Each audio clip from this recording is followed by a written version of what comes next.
I, 44, female, recently lost my husband, 48. We had been together for 20 years, married for 12, and 5 years ago, he had been diagnosed with leukemia, and a few weeks back, he passed away.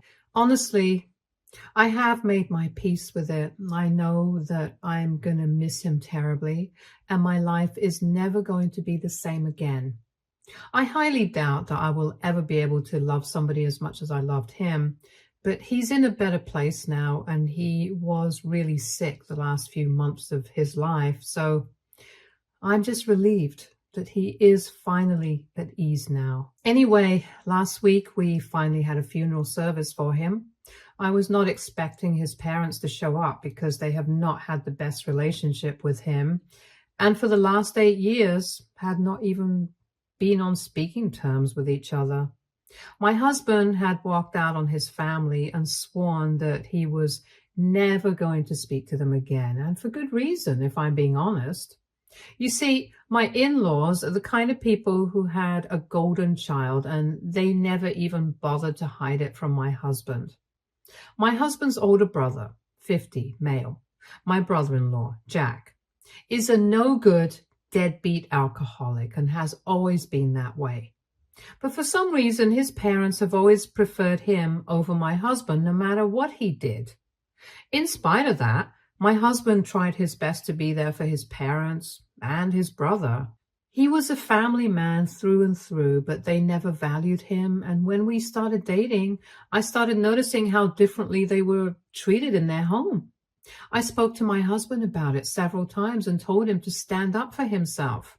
But he told me that this was his family and he didn't want to be anything but kind to them. So no matter how they behaved, he was just too nice for his own good. But after he started dating me, he started taking less of their BS, and instead of just being a doormat for them, he would actually occasionally stand up for himself, because I would keep reminding him that if they were treating him this badly, then this was not the kind of family that he needed in his life. By the time we had completed 3 years together, he had no tolerance for his family's behavior and wouldn't entertain the way that they treated him. That led to friction between them because they were so used to walking all over him that they couldn't believe this new version, and they realized that I might have been a part of this since he had started changing ever since he had met me. So they tried to brainwash my husband into leaving me, but it didn't work, and it only made our relationship even stronger. So suffice it to say, my in-laws and I have never gotten along and have always been at odds, except I have been on the right side of things, and they have never been anything but horrible to us. And so when they actually showed up at the funeral with Jack, I was pretty surprised, because the last time that we had interacted, my husband and I had walked out after a really nasty fight, and it had not been pretty. After my husband and I got married, we had been trying to distance ourselves from my in-laws anyway, so it's not like we had a good relationship at that point in time. But they had invited us for Christmas dinner, and we had attended out of courtesy. However, when we got there, we realized that we had made a huge mistake, because all they did at that party was talk about how my husband's new business was not going to do well and it was doomed to failure. So after the party, we confronted his parents about it, and they said that they were just helping him realize that this was not the right thing to do, and that he should just stop copying his brother, because apparently even Jack had started a similar business. But that had happened after my husband had announced his. For context, we work with plastic products and recycling. We had actually researched the market and we knew what we were doing, unlike Jack. So that ended up in a huge fight, and we walked out after deciding that we were never going to speak to them again. Obviously, Jack's business did not take off because he did not have the sort of acumen that my husband had, and also because he hadn't done any hard work of his own and was just expecting to piggyback off of my husband's efforts. Anyway, it has been 8 years since then, and they never bothered to get in touch with us ever again. Even when my husband was diagnosed, and I'm pretty sure that they knew about it, they did not speak to us. And when he was at the hospital, they never visited us either. Showing up at the funeral was a surprising move from them. I didn't pay any attention to them throughout the entire service, and they only approached me after it was over. They tried to speak to me nicely, but I was not going to buy that. I kept a straight face and I told them that they were welcome to offer condolences, but then they would have to leave because I was not interested in interacting with them. I didn't even wish to interact with them when my husband was alive. So now that he was gone, I had even less incentive to speak to them.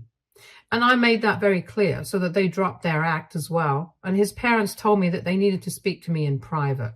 I told him that they would need to wait until everyone had left because otherwise I would not have enough time to speak to them. I was very curious as to what they wanted to talk to me about. After everyone had left, I spoke to them outside the venue. Jack did not wait around and left along with everybody else. So it was just my in-laws and I having a conversation.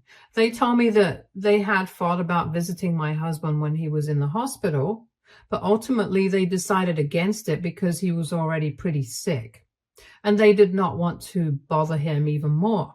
It was a really lame and silly excuse for not visiting their son when he was literally on his deathbed, but I did not expect any better from them either. I just told them that I did not need any justification for what they had done, and they needed to come straight to the point because I had had a long day and I didn't want to waste more of my time with them. They seemed pretty upset when I spoke to them in that tone, but that's what they deserve. Anyway, they told me that they were here because they wanted to say goodbye to their son one last time. And they also wanted to speak to me about whatever we had left behind. Now, everybody knew that I was going to take over the business after him. It might have been his idea, but I had been with him every step of the way for the execution and everything. So that was naturally going to be mine. And we had the paperwork sorted out too. So as soon as they brought it up, I made it clear to them that they had no chance at that. His terms have been very clear right from the beginning. He had made sure to get all of these legal formalities in order as soon as he had been diagnosed. I knew that they had probably been expecting to speak to me about it so they could somehow get Jack in on the business, but I was not going to allow that. Then, after a brief pause, they told me that since they couldn't have the business, they wanted me to at least leave the property to them. And by the property, they meant the home that we had put so much effort into designing. And they wanted it for themselves because they believed that his family needed it more. Since we did not have any kids, it's not like I needed that entire house to myself because it was a pretty spacious place. And they claimed that they were sick of living in their own home and needed a change of scenery. So they planned on living on our property and putting their own house up for rent for an extra source of income.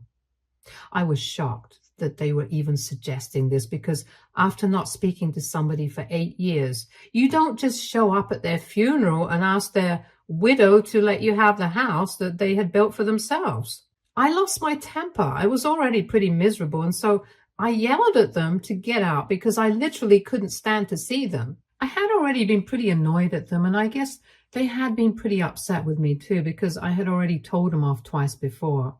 So when I started yelling at them, they started yelling right back and said that they were just here for peace, but I was being a total jerk, and they did not appreciate that.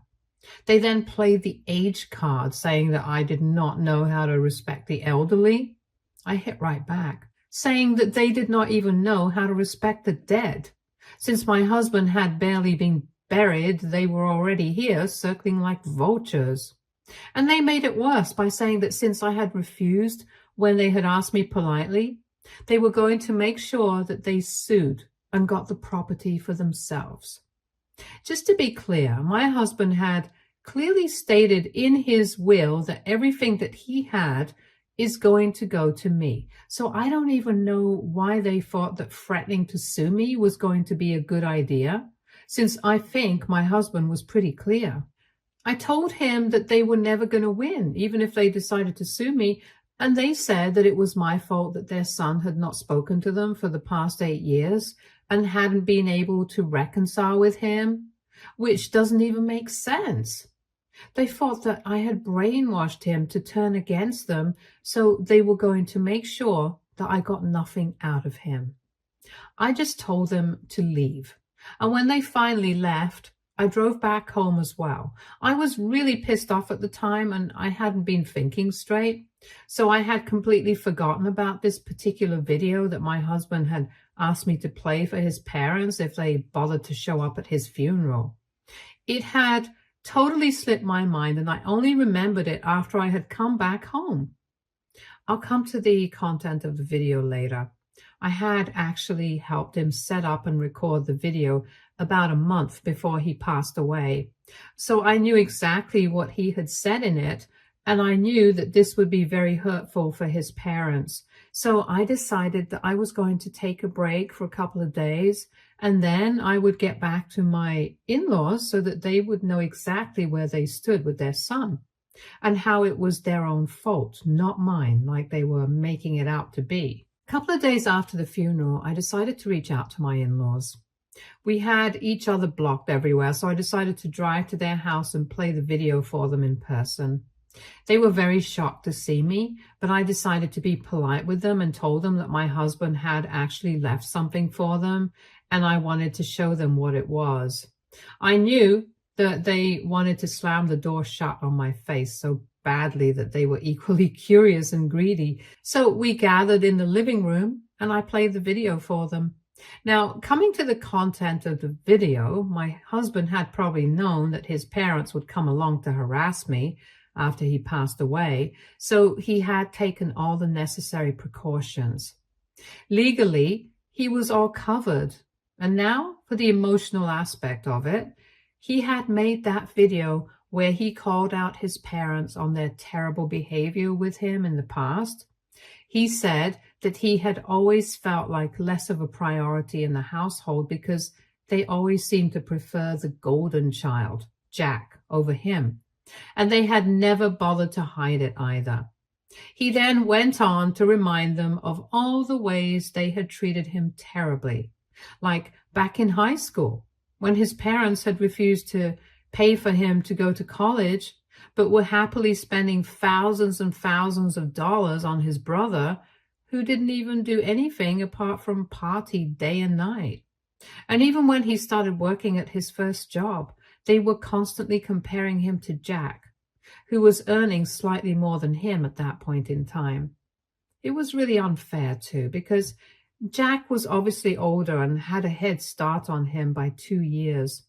Even then, he did not say anything against his own parents. But then, the way they had dismissed his startup was unacceptable. And even though they had been wrong, they had never bothered to apologize for it. They hadn't even spoken to him when he had been diagnosed. So now, they had no right to harass me over what they thought they deserved.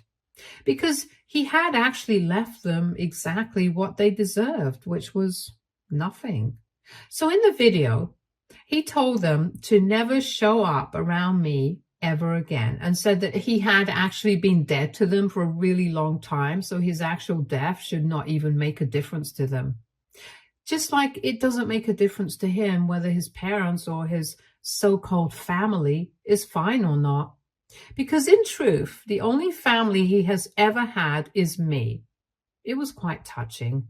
I had tears in my eyes by the end of that video, not because of what he said about his parents, but because of what he said about me. And as for my in-laws, they were pretty much dumbstruck by the time the video ended.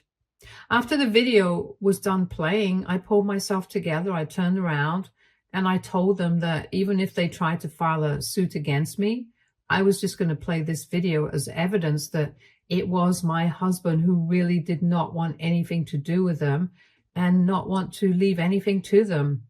The reason for that would be that he had been mistreated by them all his life, so they had nobody else to blame but themselves. It was definitely not my brainwashing or manipulation that had led to this, and I hope that they knew that now. But instead of just accepting that, they turned it around on me and said that I was a horrible human being for playing this video, knowing that they were still grappling with the loss of their son. And now I had gone out of my way to play this horrible video for them. They then went on to accuse me of using editing apps to morph their dead son's face onto some person, and came up with other equally wild theories just to get rid of the guilty feeling. And when I said that I did not have to prove anything to them, they told me that I was a selfish human being and I did not deserve anything that my husband had left to me. They seemed genuinely upset when accusing me of all of that. And since then, I've been wondering if I did the wrong thing by playing that video for them. Because even though they had always treated my husband badly, they were his parents, so maybe they genuinely felt bad. I don't know. I just feel confused right now. AITA for playing a video that my husband had left for his parents for them? Edit. Some of you guys have been a bit confused about whether I played that video just because I wanted to or not. Well, it's partly because of that and partly because my husband had literally specifically given me instructions to play that video for his parents in case they tried to bother me after he was gone and tried to claim any property like they were doing. If I'm being honest, it's not like I went out of my way to do that to them. It was my husband who had told me to do it, and I was just adhering to his instructions to make them back off.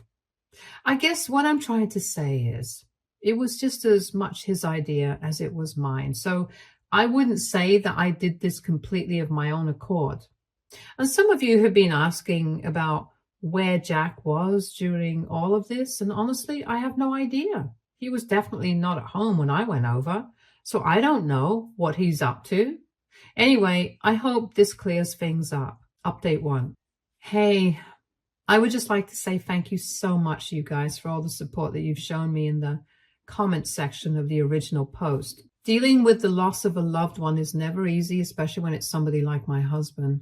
He was a really sweet and gentle soul, and I'm going to miss him every day for the rest of my life. So it hurts when people call him names, especially knowing that I already miss him and he's no longer in this world. I don't understand what the point of calling him a doormat for his parents and a pushover and names like that was. He's gone. He's not even going to be able to read that. The person who will read that, though, is me, and I'm already really hurt and miserable over the loss of my husband. I don't need to hear about everyone's negative thoughts about him as well. I know that everybody is entitled to have their own opinion, but speaking ill of the dead, that's not nice. So I don't appreciate that, and I would really like it if you guys wouldn't say such things about him anymore. Apart from that, thank you so much to everyone who is supportive of me. Anyway, it's been a week since I visited my in-laws and they haven't reached out to me yet. When I left their house that day, they were very pissed off and were accusing me of all sorts of crazy things, like trying to hurt them on purpose and intimidate them into backing off and filing lawsuits against me, or even contesting the will. I mean, if they want to do that, they are welcome to do so. It's just going to be a waste of their time and money because I highly doubt that they will be able to get anything out of this.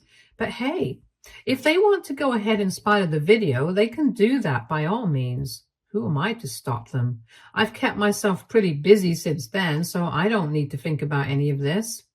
I'm just trying to focus on work right now because I have to keep my grief aside and think about the more practical aspects of life as well.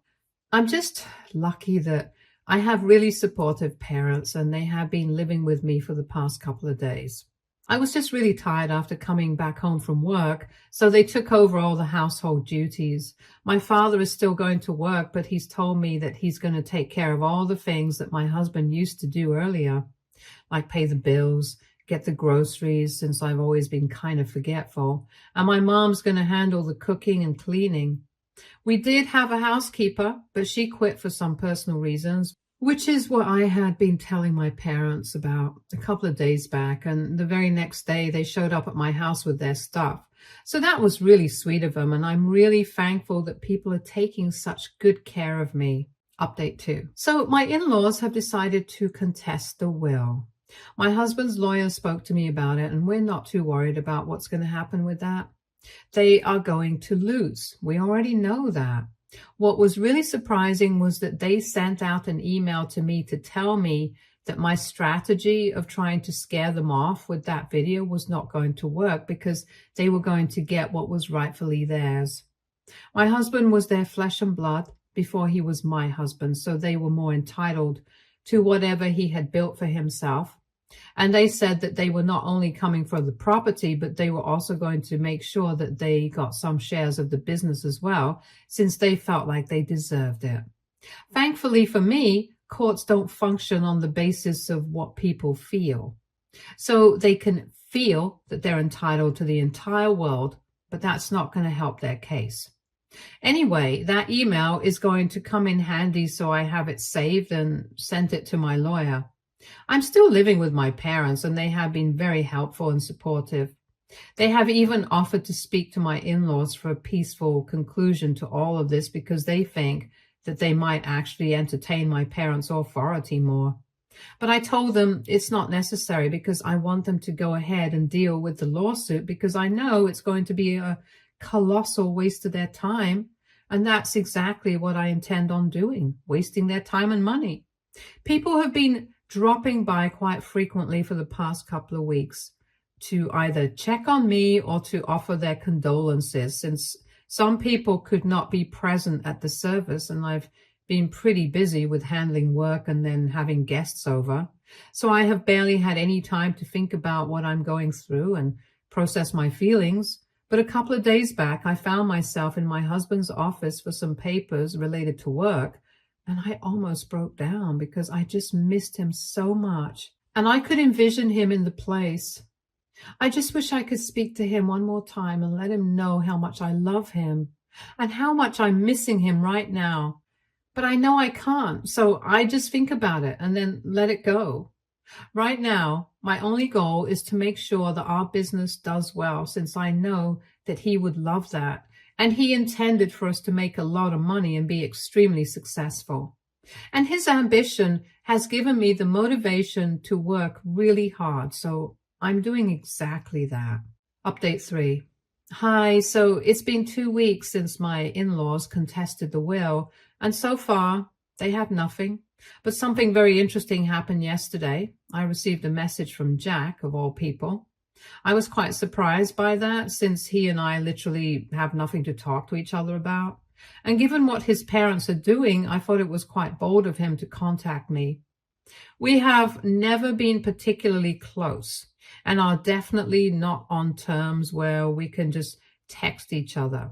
I hadn't even blocked him because I did not have his number. But when he texted me, he said that he wanted to speak to me and was asking if he could visit me at home. I found that kind of weird, and my initial instinct was just to say no and block him. But I decided to give it a chance because I just had a gut feeling this was something I wanted to talk to him about. Besides, if he was reaching out to me, I was pretty sure that they had something to do with my in-laws. Anyway, I agreed to meet him and told him to come over. My parents were going to be at home, so I didn't think that I had to worry about anything. When he finally came over, he had brought flowers and offered his condolences at first and said that he hadn't been able to say it at the funeral because I was busy with his parents. But he really wanted me to know that he was sorry for my loss. That was surprisingly sweet, and I didn't know what to say because this was not the kind of behavior I had been expecting. Earlier, whenever we would interact at his family's place, he would always come off as quite boisterous and egoistic, but this was a very different person. He also did not absolutely reek of alcohol like he used to years back, and it looked like he had cleaned up his act. After a bit of small talk, he finally got to the point and told me that he was here to tell me that his parents were planning on defaming me, and it was not going to be pretty. They were planning on making up a bunch of lies about how my husband had apparently borrowed money from them to start his business initially, and now I was refusing to entertain their request when they needed their money back. Already there was no binding contract, so they could not legally come after me. So they were planning on posting this on social media. It was an incredibly stupid plan, and I don't even know why they thought this was something that could work. But I was really thankful that Jack had come to me about it so I would be able to nip this in the bud. He told me that in the past couple of years, he had been trying to be a better person and had even wanted to reach out to us several times. But after the way he had been treating his brother for the past God knows how many years, he just couldn't find the courage to do it. And he was here to say that he was sorry for everything, even though it was too late. Then he actually started crying, and I really didn't know what to do. But my father came to the rescue and comforted the guy and even made him a cup of tea so he would calm down a bit. And finally, when he left, I told him that everything was going to be fine, and I was sure that his brother appreciated his gesture. That seemed to make him feel slightly better, and I think I did the right thing. Even if he was too late in coming around and realizing his mistakes, at least he did come to his senses. And that's more than I can say for other people like his parents. To be honest, I don't even think it was much of his fault. His parents had failed to be there for either of their kids, and they thought that they were doing Jack a favor by treating him like the golden child. But in reality, they just spoiled him rotten, and in the end, they did not do any favors to either of their kids.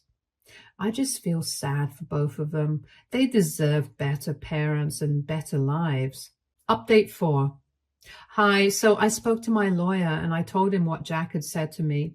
We decided not to do anything and wait it out so that they would make those posts and then we would be able to use that against them in court.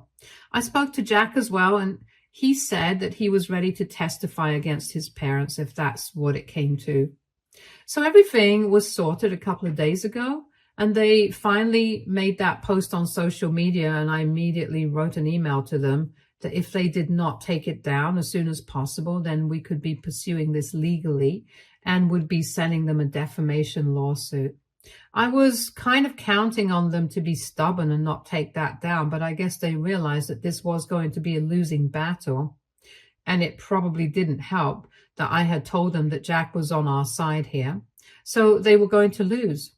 Anyway, they took the post down immediately, but still maintained that they were going to take everything away from me. At this point, it was getting pretty boring, so I wished them good luck with that and then blocked that email address. Now, they are free to do what they want. I really wish them luck. They definitely were going to need it, since now the only person that could be counted on, Jack, was not on their side anymore. So they are on their own, and I really want to see how they are going to deal with this now. Stay tuned for more stories from Our Girl Relationships.